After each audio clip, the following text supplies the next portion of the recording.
Hello, hello, hello. I hope everyone's doing okay.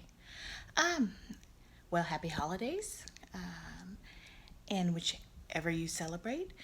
I just wanted to get on here and talk about ALS and fear. It is a disease that takes so many abilities from us, and not knowing what the future is can hold a lot of fear. When you lose control of basic functions, thankfully not mostly bladder or stool, but the ability to walk, the ability to take a shower, the ability to hop and run and do things that we've all become accustomed to. I'm no stranger to fear, and I'm no stranger to this illness. It's basically something that you can't get inside of yourself and pull away long term. I mean, when you first get diagnosed, it's okay to melt down, it's okay to scream, it's okay to cry, it's okay to go out drinking a little too much one night, or hopefully you don't make a habit of it.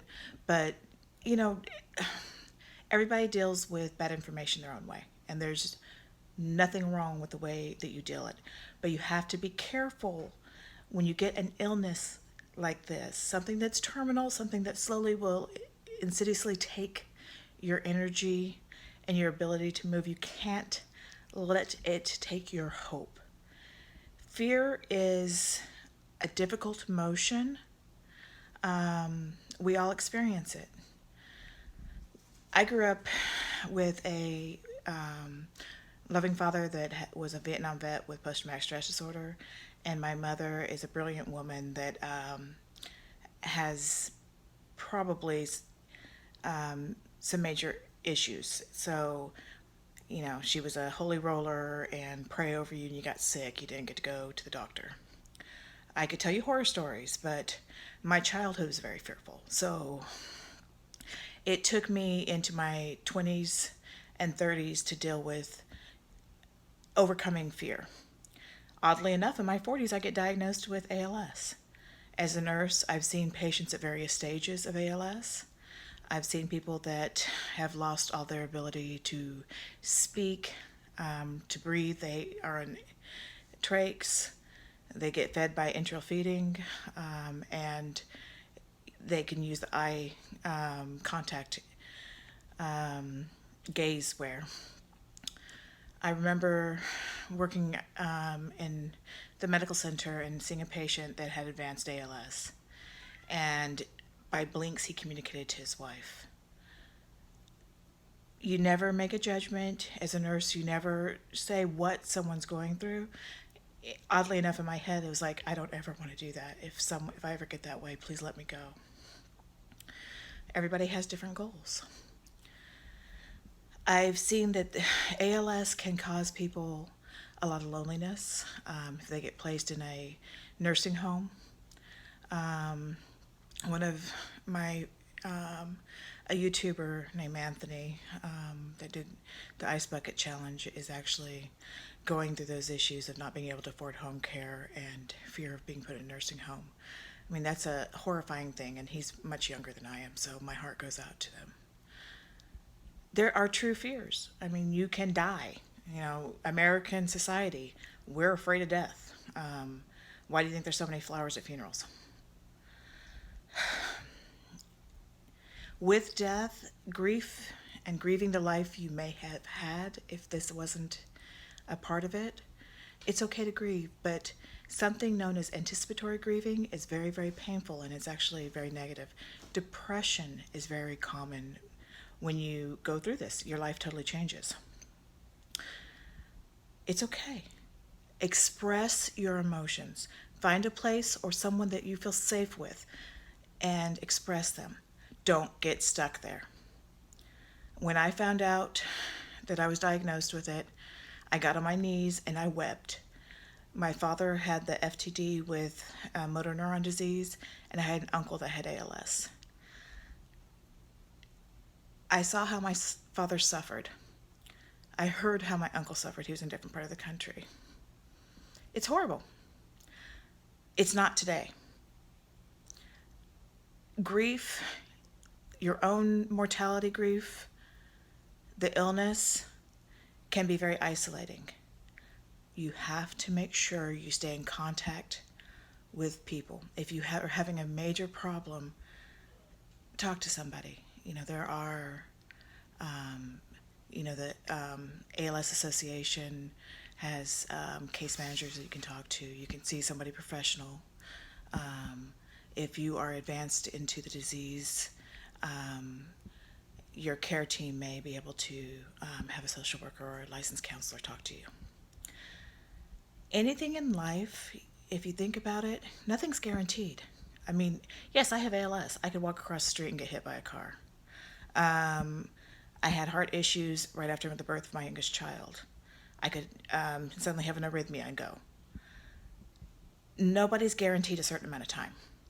Any time we have left is a blessing. The people around us are also grieving in their own ways.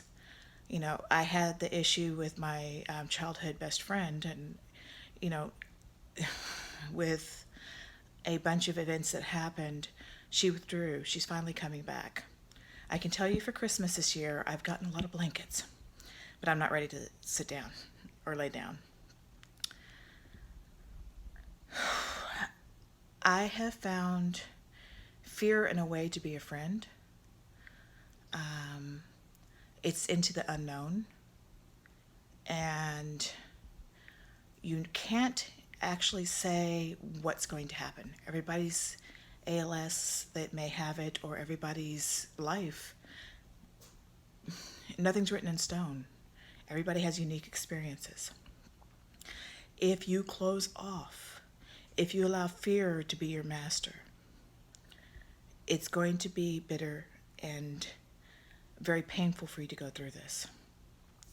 When I got diagnosed after my nerve conduction test, my neurologist was frankly honest. Neurologists have different kind of personalities. I mean, neurology and nephrology, the kidneys, they're brilliant people, but very, very, how would you say that? High intelligence can sometimes not be the most social appropriate. Now, this neurologist hugged me after I told him the story about my families and my symptoms. But after he did the nerve conduction test, he told me, yes, you have ALS. You're going to suffer, and it's going to be very painful. Well, gee, thank you. See, I moved positions, even the cats get in there. So, I mean, that's, you could say, oh my God, how could he tell you that? He was telling me the truth. There are days that are painful. I'm sure if you have ALS, you've had days that are painful. There are days that are just heartbreaking. There are days that are happy. There are days that are silly. You lose abilities. I found out that I can no longer use a screwdriver. Oh well, I never really used them before, but in a case of a pinch, that's kind of annoying. You have to face fear. Like with grief, as I was saying before. Okay, my view of grief. When someone or something in your life leaves, it leaves a hole. You have waves of emotion. It can be rough waves, it can be cool waves, it can be peaceful, it can come out at you at any moment in time. You can have a good moment, and all of a sudden something creeps in and you start crying. That's okay. You have to go through it. You have to get to the other side. Like with grief, when you lose somebody, there's always that hole, but life grows around it. So the circle goes further and further around. Life grows around that hole. You'll always miss that person. You always miss that ability, but other things come into life. Yes, this is a hard disease, but who you are as a person has not changed. Who you are, who I am as a person has not changed. I will not allow ALS to take over my life in total. Yes, it may be a part that ends my life, but I am going to use my hope, my faith, my friends, my family. I've got to be present. When you close yourself off, when you're going through that grief and, depression after you get the diagnosis, you can't keep locked in there. It's your choice, but it's very painful that way. It's very life limiting that way. The person that you talk to at the corner store, the person you talk to at a restaurant, your favorite friend, your favorite event, like movies. I mean, I don't know how long I'll be able to go see a movie in a movie theater with the steps. Concerts, believe it or not, I may look like a very humdrum person, but I like punk rock concerts. I hope I can wheel into them. Put a lot of stickers on my cane. I'm not joking about the stickers on the cane. And with a snowman, yes. I wasted too much of my life growing up and into my late teens, early 20s, and hid from life because of fear. My goal with this video is to remind you guys that you can't let fear stop you. Fear will stop you in the trap. It's okay to have moments that are fearful. It's okay to have moments where, my goodness, what's going to happen? Ouch, I fell. Am I not going to be able to get up sometime? Everything ends up working out, whether it's a way a way you put, or it just does. I mean, it's kind of a fallacy that we think that we have control. True control, nobody has. Dominoes fall. We don't know exactly when, why, what, this, that, the. It's okay. My advice is prepare for the worst, hope for the best. Don't forget to live. Life is meant to have the varied experiences. Moments pass. Everything is always changing, everything's always going around. The cold comfort, the only thing that's permanent is impermanence. It sucks, but hey, in the one way, that's good, right?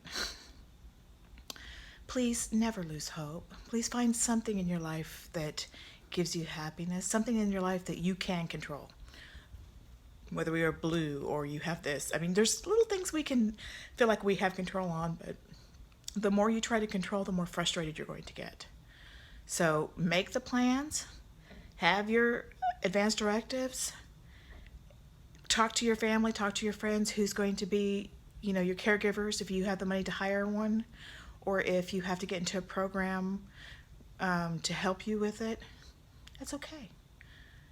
This disease isn't taking right now from you. This disease is not taking who you are.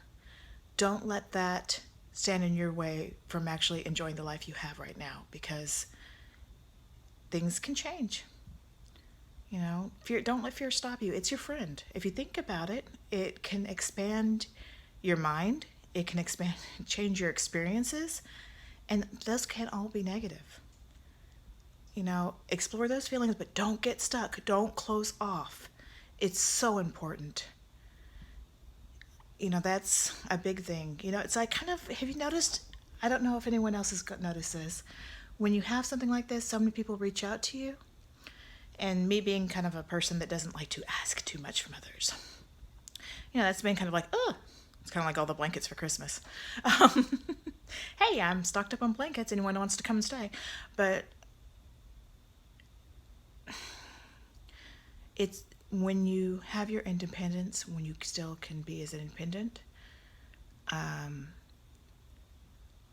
don't close off and keep doing new things, even if it's just a little thing, even if it's walking to the block with your cane or your walker or your wheelchair. Just do one little thing each day. Face the fear. You're stronger than it.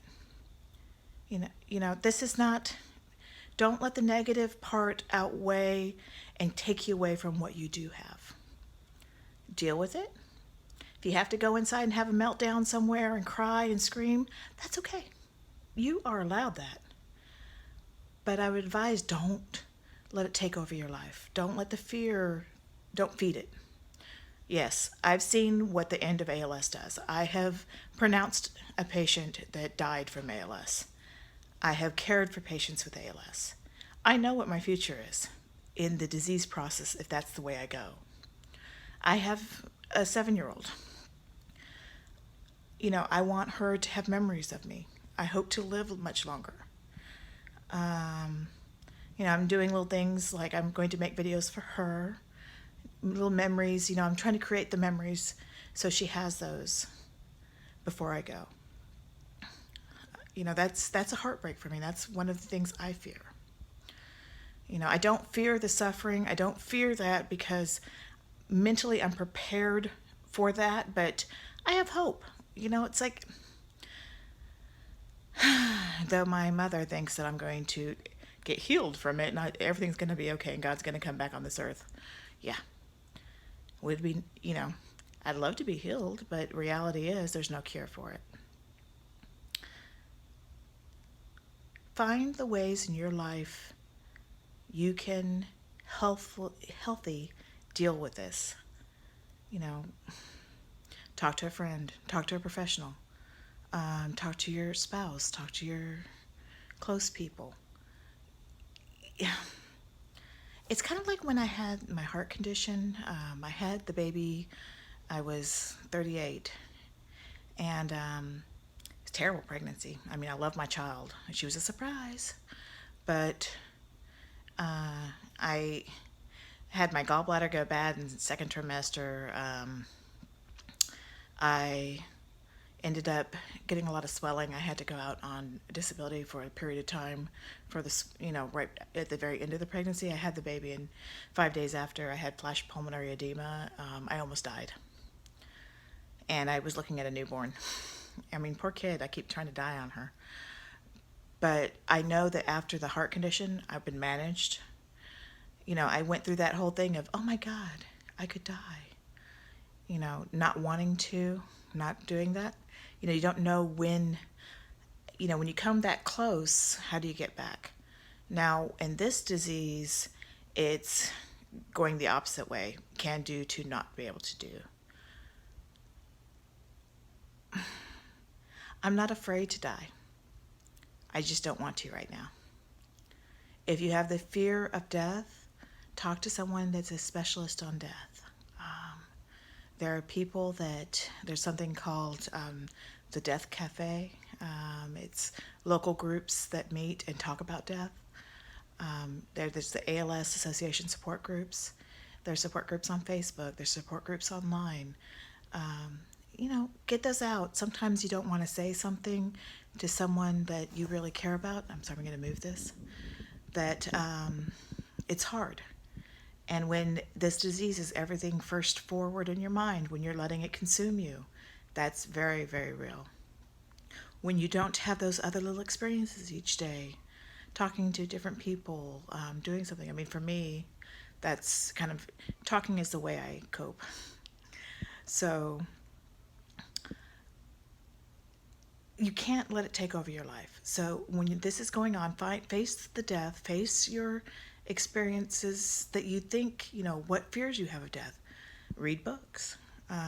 It's really not that scary. I mean, when people are dying, generally, this sounds scary for those of us with ALS and energy conservation problems, you start sleeping more.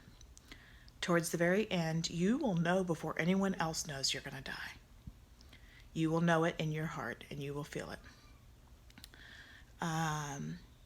You start eating less, sleeping more. In the normal death process, you start to withdraw, and that's okay. People do a life review, thinking about when they're little, to when they're older, to when they have their kids, when they got, every little bit of life.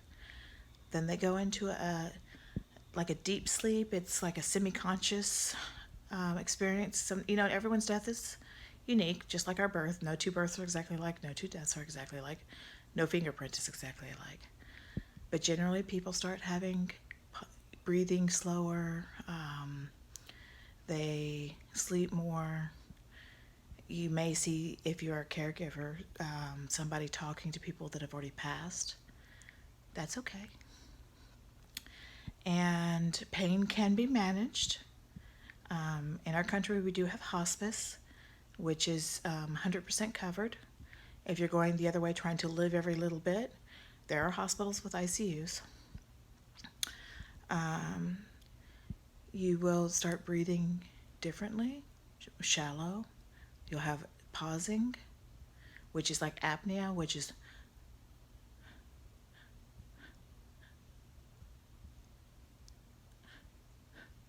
and it doesn't hurt. The actual process of death does not hurt. If you have pain, that can be controlled. And eventually those breathing pauses become longer and longer, and then the heart stops, the breathing stops, and you can actually see, like you see my rosiness or oliviness right now, people turn a different color. You can tell that they've died. That's okay. You know, we're born and we die. For our family members, you know, one thing that never dies is love. Love is an energy. It continues on and on and on. The hole that they have without us, you know, they'll grieve. They'll go through that, you know, lake and with the waves. You know, sometimes it can be a hurricane. Other times it can be a peaceful river. They'll get to the other side. And that hole will always be there. They will always miss us. But their life will grow around it. You know, it's part of the process. The ability to work, that's hard. I mean, you know, it's been my whole career. You know, I can't do what I did. But it's okay. I'm learning other things to do.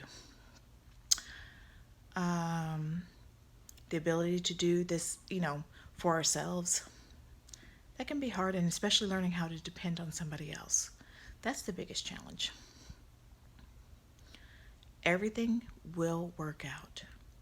Fear can be a friend. It can challenge you to explore the unknown. Don't close off. That can be deadly, and it can make your experience much more miserable. You know, I hope you find some help with this, and may you have a good night. May you have a happy day tomorrow. Take care and happy holidays.